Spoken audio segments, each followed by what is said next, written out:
Hey, hey, hey. How you doing?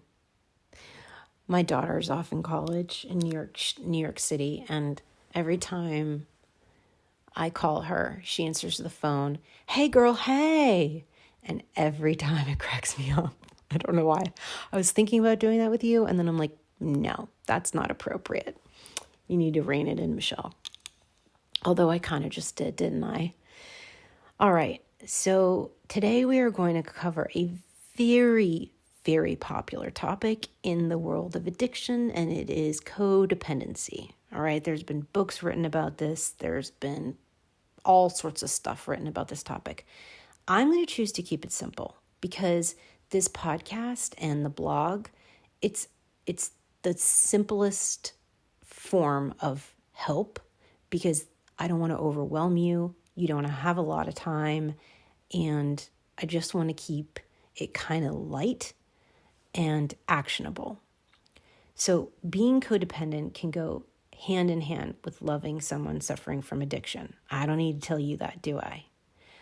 Like two magnets that are attracted to one another, we connect with our partner by a force that feels greater than ourselves.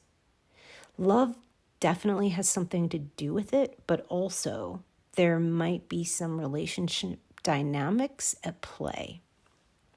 Now, if you're wondering, am I suffering from codependency? Here are 3 clues and a very simple solution for each. Number 1, you put everyone's needs before your own. This is one of the first key signs that you are struggling with codependency. You are a caretaker, a nurturer. You are always thinking of others, and saying no to people feels difficult. You might be afraid to disappoint them, so you say yes and overcommit and then push through it. Because taking care of you first would feel incredibly selfish. So if that sounds like something that you deal with, just ask yourself in this moment, what do I need? What do I need? What can I do to make that happen? And then, this is the hard part, make it a priority. It's really that simple. And taking care of yourself is the right thing to do, even if it feels scary. Push through that. Don't push through taking care of everyone else. Push through the feelings of fear by taking care of yourself. Number 2, when someone is upset, you feel the need to offer solutions or help. So when a friend, or even I'm sure this happens to you too, when you're in the doctor's office or a dentist's office or you're on an airport or something, you have a tendency to get strangers to open up to you. So rather than just actively listening, you might be struggling with codependency if you have a sincere desire to help and take ownership of their problem. Sometimes it feels like the weight of the world is on your shoulders. Even after the conversation is over, you're walking away, but you're still trying to think of ways to help. If that happens to you, here's something to try. Next time someone is sharing a problem with you, try practicing empathy by validating their feelings, but not offering suggestions. You are simply doing enough and helping them feel loved and valued by actively listening.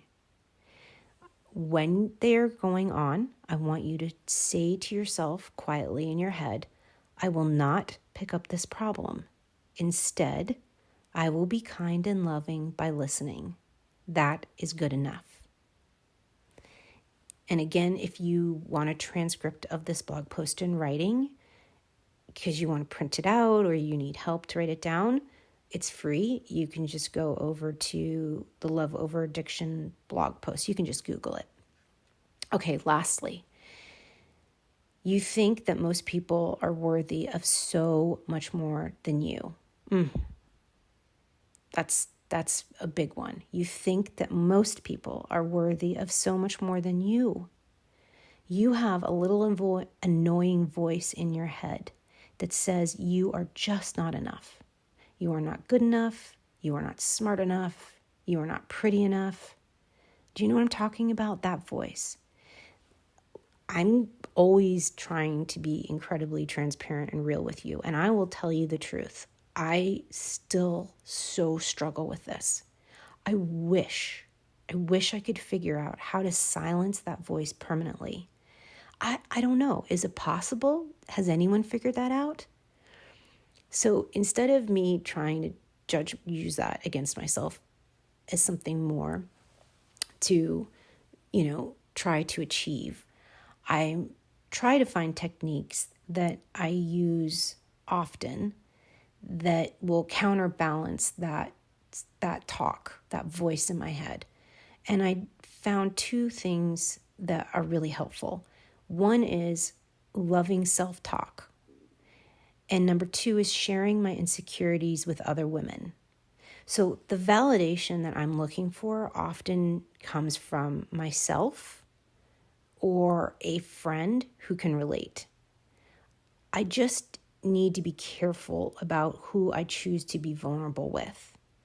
And I don't know about you, but oftentimes I find myself in a group oversharing as a way to be relatable, and it doesn't always land. It can actually be really, really awkward. But if I am feeling insecure or beating myself up about something, that voice is getting louder and louder. I can go through my Rolodex on my phone and say, okay, who do I think can relate to this? And then reach out to them. And oftentimes I feel so much better when I've connected with somebody else who also, it's not that they're telling me what to do, it's just they're telling me, yeah, that happens to me too. Sometimes that quiets down, settles down the voice. But if I can't, or if I'm in a position where I'm just not quite ready to share that with somebody, I often will pretend I'm my own friend. So if I'm folding laundry, I will literally in my mind pretend that I am my friend and I'm telling my friend the negative things out loud that I'm saying. And then I jump to the friend position and I tell myself the things that I would think I'd need to hear. Now, this sounds nuts, people. I get it. But it works for me. It does. I mean, I just self-soothe. And this is a technique to do that. So maybe try it. You might feel a little uncomfortable or weird, but see how it works. Maybe it will work for you. Anywho, if hopefully one of these tools that I just mentioned will be helpful in recognizing your behaviors of codependency. And it's okay that we feel this way. It actually, codependency can be viewed in a positive way of being very careful and loving and kind to other people if we use those traits with people who give back to us and if we practice a form of self-protection, right? But until we're in that state, let's just be aware. Let's just make a commitment to ourselves that we're going to be on the lookout for traits of codependency. All right. I hope you found this helpful. I love to hear from you. You can find me again on the blog or on social media, and I will talk to you again next time.